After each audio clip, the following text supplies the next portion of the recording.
Hello everyone, welcome back to my channel puniparam@123.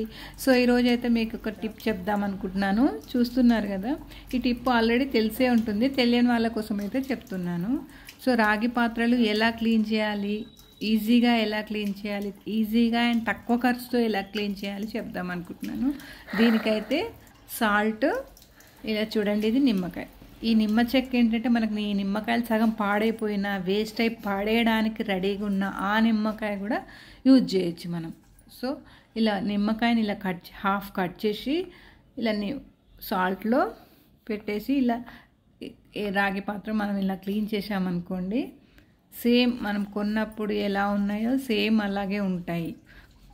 So 3 డేస్కి ఒకసారి మీరు క్లీన్ చేసుకున్నారనుకోండి, ఇంకా సేమ్ అదే కలర్లో ఉంటాయి. నేను ఇది క్లీన్ చేయక చూడండి చాలా డేస్ అవుతుంది. ఎలా ఉందో స్టార్టింగ్లో చూశారు కదా, మొత్తం క్లీన్ చేసిన తర్వాత ఎలా ఉంటుందో చూస్తారు. ఒక్క నిమ్మ చెక్కతో నేనైతే 4 ఐటమ్స్ క్లీన్ చేశాను ఈరోజు. కొంచెం సాల్ట్, ఈ నిమ్మ చెక్క. సో ఇలాంటి టిప్స్ ఇంకా కావాలంటే మా ఛానల్ని సబ్స్క్రైబ్ చేసుకోండి. చూడండి ఎంత క్లీన్గా అయిపోయింది. చూశారు కదా డిఫరెన్స్, మీరు స్టార్టింగ్ చూశారు కదా, స్టార్టింగ్ మరి ఇప్పటికి ఎంత డిఫరెంట్ వచ్చేసింది. ఇలా క్లీన్ చేసి వాటర్తో క్లీన్ చేయాలి.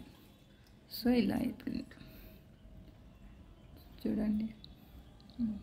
ఇంకా కొంచెం ఉంది, కాకపోతే ఇది నేను క్లీన్ చేయక దగ్గర 1 వీక్ పైన అవుతుంది. సో ఇవన్నీ ఓన్లీ సింగిల్ నిమ్మ చెక్కతోనే క్లీన్ చేశాను. ఎలా ఉందో మా టిప్ ఎలా ఉందో కామెంట్ చేయండి. Thank you, bye bye.